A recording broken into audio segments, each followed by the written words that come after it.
ուզում ձեր տարիքը իմանալ։ Գիտեք, ինչ ես տարիքս ոնց որ Եթե չեք ուզում մի ասեք։ Չէ, ինչ եք ասում, իմ տարիքը իմ հպարտությունն է, ոնց որ ասում են։ Ես շատ սիրով կարող եմ թաքցնելու բան չունեմ, 65 տարեկան, 85 տարեկան եմ։ Ինքան ասել եմ 65, ես եմ շփոթում։ 85 տարեկան եմ, շուտով մի քանի ամսից 86 կդառնամ։ Բայց դեռ աշխատանքի եւ ամեն ինչի ունակ եմ, իմ գործերը բոլորը ընտանիքում ես եմ անում եւ բոլորին Տիկին Վալյա, երկրորդ շնչառություն երբ եք վերցրել։ Երբ եք որ մի պահ կանգ եք առել ու ոնց որ վերարժևորը շարժվեք։ Պատկերացրեք, որ ես այս 85 թվի սկզբից եմ զգացել, որ ծերանում եմ։ Իմ տարիքս լրացավ 85, ես սկսեցի կամաց արդեն քայլված սկսել փոխել, դանդաղանալ, ձերքիս իրերն էլ պակասացնել, դժվարանում էի արդեն։ Բայց մենք 4 հարկ միասին բարձրացանք ու դժվարություն չկար, ես տեսա, որ ինձ հավասար եկավ։ Երբ եկանք, լիֆտով չեկանք մենք։ Հա, բա մնացած ոտքով հատվածը։ Հա, չեմ զգացել տենց։ Համենայն դեպս առաջ որ կարողանում էի շուկայից 10 կիլո բերեմ, 15 կիլո բերեմ, կամաց պակասացրեցի այդ ամեն ինչը, դժվարություններ սկսվեց, իմ համար խնդիրները սկսվելա 25 թվի երևի մի 2 ամիս հետո արդեն կամաց զգացել եմ։ Միջև այդ շատ աշխատունակ, այդքան էլ հիվանդություններ չեմ ունեցել, թեպետ սիստեմատիկ բժշկի գնացել, հետազոտվել եմ, իմ տվյալները ուշադրությանս կենտրոնում ա եղել, եւ հետո գիտեք ինչ, ամեն մարդ պետք է իր օրգանիզմին ճանաչի ու լսի։ Անմիջապես այդ մի տեղ որ սկսում է ինձ հիշեցնել, առողջ մարդը պետք է իր սրտի տեղը չիմանա, օրգանների տեղը չիմանա, բայց որ սկսում է կողքը ցավել, մտածում ես լյարդը տա, լեղապարկը տա եւ այլն, սկսում ես հետազոտվել։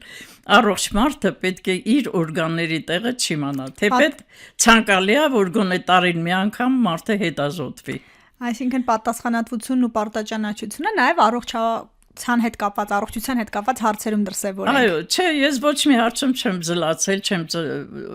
ծուլացել, շատ ակտիվ կյանքով եմ ապրել։ Եղել է, դուք պատկերացրեք, որ ես այս տարիքում 60 տարվա ստաժ ունեմ։ Իմ աշխատանքային ստաժը 60 տարի։ Դրա հետ միասին նաև եղել է, որ միանգամից 2-3 տեղ եմ աշխատել։ Այդ մասնագիտական հնարավորությունները տալիս է հաշվապահությունը, որ կարող ես մի քանի տեղ բանանես։ Եվ հետո ված չեմ աշխատել։ Տիկին Վալյա, գիտեք ինչ է ինձ հետաքրքիր։ Դուք յետասարդ տանեն ստեղծագործել եք ու ստեղծագործ աշխատանքը ու հաշվապահությունը թող ներվի ինձ, բայց ստեղծագործ բան կա հաշվապահության մեջ։ Ոնց է այդ անցումները կարողացաք։ Ամենաչսիրածս գործը հաշիվներն են եղել, բայց բախտի բերումով աշխատել եմ այնպիսի կազմակերպություններում, աշխատել եմ ակադեմիայի գլխավոր հաշվապահ, հուշարձանների պահպանության վարչություններ են ժամանակ, այդտեղ եմ աշխատել, թերթերում եմ աշխատել, հայկական ժամանակում եմ աշխատել երկար տարիներ, 20 տարի, աշխատել եմ երկիր թերթում, հրապարակում, բացի դրանից ակտիվ գրողների միության հետ եմ կապ ունեցել։ Որ համեմատեք ժամանակագրորեն ձեր ապրած կյանքը, դուք ասացիք, որ երկրորդ համաշխարհային պատերազմից հետո եք ծնվել։ 40 թվին։ Այ որ հա նույնիսկ 40 թվին, այսինքն պատերազմի ժամանակ դուք փոքր եք եղել ու այդ սովը, զրկանքները հիշում եք։ Այո, հիշում եմ իհարկե։ Վատ եք ապրել ձեր ընտանիքը։ Շատ այդ երեխեքը ստիպեցին վերջերս, որ քո կենսագրությունը գրի, հատկապես Զարայի քույրիկը շատ էր բանանում, որ ես տպել եմ տալու եւ այլ գրի մեր երեխեքի համար, գրի մեր քո ծորների, թորների, ահագին բան գրեցի, միջև մանավանդ գրելու դիրք ունեք իսկապես։ Հա, շատ հետաքրքիր բաներ ստացվում ու շատ հուզիչ բան եղավ, էլի։ Բա ինձ չեք ասում հուզիչ մասերը։ Դեռ կիսա դեռ չեմ վերջացրել։ Շատ ծավալուն բան է։ Հիմնականում պատերազմի տարիներին մորս հետ ես Երևանում եմ ծնվել, ստեղ ենք եղել, հայրս վայենի բժիշկ է, զինվորական բժիշկ էր։ Բժշկական ավարտելուց հետո իրան 41 թվի վերջերին նոր տարել են բանակ։ Այդ ժամանակ ես ծնված մի տարեկան գնացել են գյուղ Այգիհատ գյուղը իմ պապի տանն ենք ապրել, տատս չկար, պապս էր մենակ, հորեղբայրներ բան այդ մեծ տաղամասում, բայց բանը ամառվա ամիսներին միշտ իջնում էինք ձոր էին ասում, մեր ձորը քոբայրի վանքը լսած կլնեք, այդ շրջակայքում տնակ ունեինք փոքր բանը, տեղ պապս այգիներ եւ այլը, ու շատ տպավորվել է մի օր, ուրեմն կարմրուկով հիվանդացել եմ, երևի 3.5 տարեկան եմ եղել, բայց հիշում եմ ես դա, ինչն եմ հիշում, որ մեր այդ տնակի մոտ կանգնում էինք, ձորը ներքև երևում էր, ճանապարհը ով է գալիս, ամեն գյուղ գնացողի գալիս էին բարձրանում գնում, նայում էինք, ու մի օր տեսնում եմ, որ մի շատ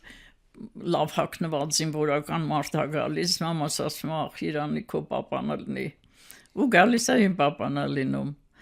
ասում է ջերմությունը 3-4 օր ջերմություն եմ տվել, այդ օր անմիջապես ուրախությունից բան, այդ տպավորվել է ձորի այդ մի քանի էպիզոդը։ Մանկության հուշ որպես։ Հա, նրանից հետո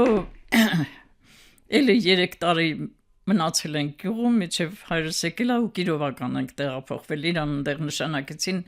բանտի բժիշկ, բանտում Կիրովականի։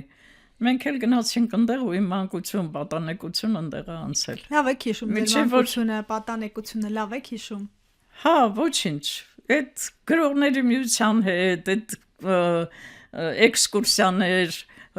անընդհատ հավաքներ, հավաքույթներ, քննարկումներ, այնտեղ բանաստեղծներ բան ունեին, Գլորվայի ամբողջ այդ միջև Ալավերդի ուզմանից գալիս էին բոլորը։ Կիրովականի դպրոցն եմ ավարտել, միջնակարգը Պարտաճանաչ մարդուն պարտականություններն են պահում։ Ինչքան պարտականություն ունես եւ դու պարտաճանաչ ես, հենց դրա համար դու լիցքավորվում ես, գոյատևում ես, կատարում ես, լավ ես զգում, որ այդ բոլոր օրը բացվում է իմ համար գրաֆիկով։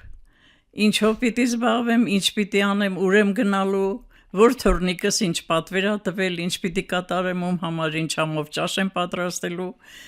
եւ այդպես։ Այսինքն խնդիրների լուծումը։ Խնդիրների, այո, պարտականություններ։ Ես դա պարտավորված եմ զգում ինձ, որ բոլորին իրանց համապատասխան այս կյանքի ծանր պայմաններում դժվարություններին մի փոքր օգտակար լինեմ։ Տիկին Վալյա, պարտականությունը պատասխանատվությունը պարտադրված չի դա։ Այ հենց այդ եմ ուզում ասել։ Չէ, պարտադրված չի։ Գուցե նպատակներ։ Ես ընդհակառակը ինքս եմ հարցնում, ինչի կարիք ունեք այսօր որից ինչ պիտի անեմ եւ այլը։ Բոլոր թորներս Մոսկվայից տեղափոխվեցին ամուսնացած ընտանիքներով, բացի այն որ ստեղ ունեմ 2 թոր, 6 ծոր, նաև եկան 2 ամուսնացած թորնիկներս իրանց բալիկներով եւ իմ հոգսը ավելի շատացավ, ավելի ընդարձակվեց եւ դրա հետ էլ իմ ինչ ասեմ, ոչ թե միայն հոգս, այլ դա նաև հաճույք է։ Ես շատ սիրով անում եմ ամեն ինչ, բայց այդ բոլորի հետ միասին նաև աշխատում եմ, այս տարիքով դեռ աշխատում եմ։ Որտե՞ղ եք աշխատում, Տիկին Վալյա։ Ես հիմա հրապարակ օրաթերթի հաշվապահն եմ, գլխավոր հաշվապահը։ Ճիշտ է, հաշվապահությունը տվել են կազմակերպությանը, որ ամենօրյա փոխանցումներ եւ այլը հիմա դե բոլորը on-line է կատարվում։ Իսկ ես հետևում եմ